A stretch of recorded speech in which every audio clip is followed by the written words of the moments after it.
Now, I already know what's going on. Somebody's clicking away on their keyboard saying that this video has a clickbait title because the vehicle in front of me, or behind me rather, is not what's on the title.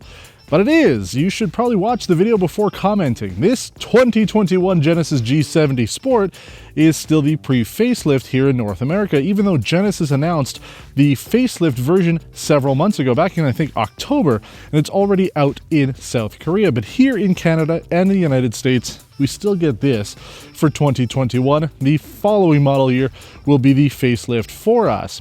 But what's changed? What should you know if you're in the market for this 2021 Genesis G70 Sport? Well, first of all, the MSRP for the 2019 that we drove was $57,500 Canadian.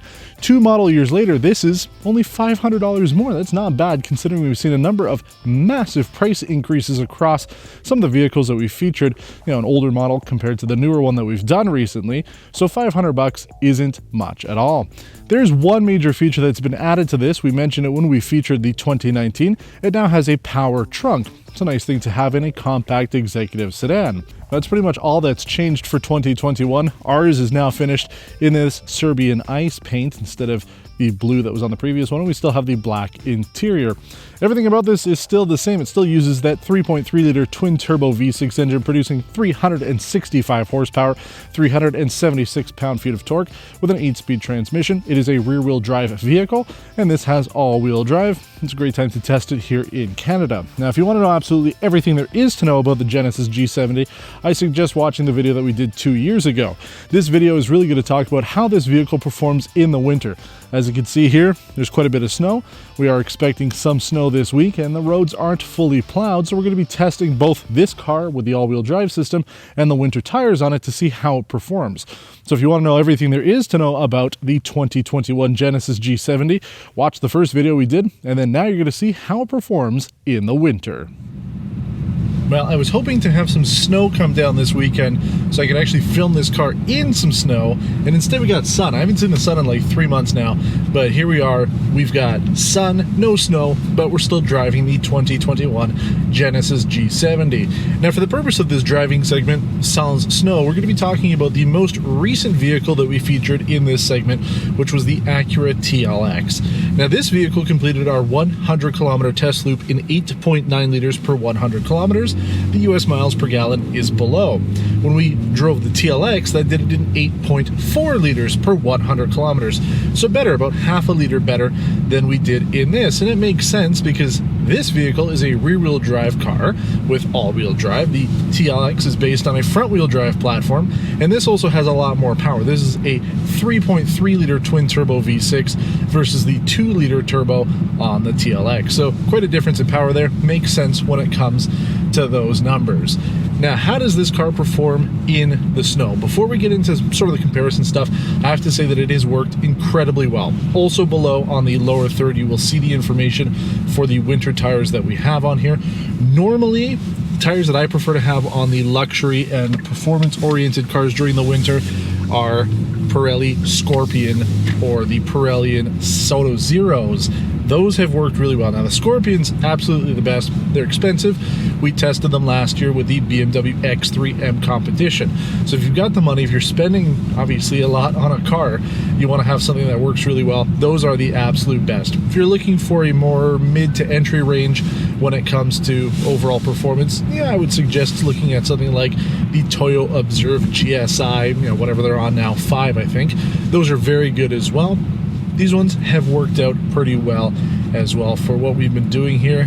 Again, we haven't had a ton of snow come down, but the few days that I have been driving in rougher weather, it's been great. Zero issues with control. I mean, unless you want to go a little sideways, this car will certainly do it with that rear-wheel drive setup. There's a lot of power going on the back. Put it on sport mode and yeah, you can have some fun. But if you want to be safe, you want to be secure, which is what we usually talk about here on Test Drive, then you're going to be in for a real treat. Now again, going back to the Acura TLX, it is the most recent vehicle that we featured in this compact luxury segment. And when you get into a vehicle like this after the TLX, you can see why Now, some say that the Acura is now a executive sedan, a mid-size luxury vehicle, because it is quite a bit bigger than this Genesis. Now, that was my complaint when I first drove this over 2 years ago. I found that the interior space here was pretty tight. Even how I'm sitting right now, I don't have the option to use the easy exit system. I'm essentially seated too far back for me to be able to use that. So I do find that the interior space here is a little tight. Backseat space, oh boy, it's almost useless. If you've got a kid, 2, they'll be fine, but adults in the back of this vehicle, not that great. Whereas when it came to the Acura TLX, you had a lot more space back there. So this is really on the smaller side of the segment. The Acura, you can argue all day whether it is now in the actual executive segment or not. Point is, that's on the bigger side of things, but you do lose out on. I mean, this is $58,000 Canadian fully loaded, but that engine really works well, and the chassis, if you're looking for a performance-oriented vehicle, then this is the way to go. I just love what Genesis is doing with their vehicles. And if you wait, I mean, if you don't want to have this design, you want to wait for the new one, it's going to be rolling out real soon by the time we're featuring this.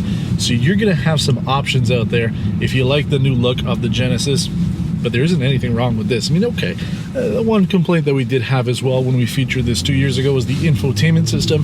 From a consumer perspective, it's great. From a luxury perspective, you do lose out a little bit. But compared to how difficult it was to operate the Acura's infotainment system, this actually might be a plus. But everything else about this has been great. The ride is good. It is more on the sport-oriented side, so it is a little firmer than you might find in some other vehicles.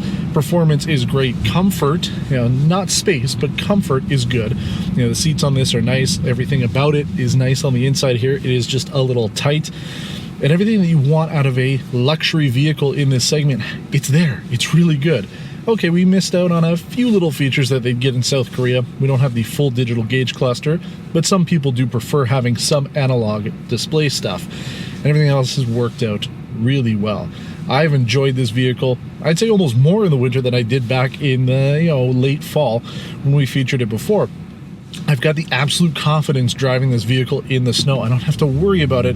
It performs. Even if you gun it a little bit, like it just goes even on the snow. So you got to get the tires. That's the most important thing. But if you're buying this for a 365-day daily driver, you're going to be really happy with the Genesis G70. I'm enjoying it. Ooh, and even if you take a little bit of a spin on the corner there, it corrects itself real quick. So it shows us once again, and I've said this before when it comes to any of the vehicles that we featured recently from Hyundai, Kia, or Genesis, the South Koreans are doing a fantastic job with their vehicles. They're coming out with things that people actually want to drive, they actually want to buy. You've got the features that you ultimately want, and the price, super affordable. If you take a look at, say, a BMW 3 Series for the same price, about $58,000, or a Mercedes C-Class, you're not getting a whole lot with it. Okay, maybe you can get up to the entry-level M340i or AMG 43 if you really stretch your dollar, but you're not going to get a ton of features with it.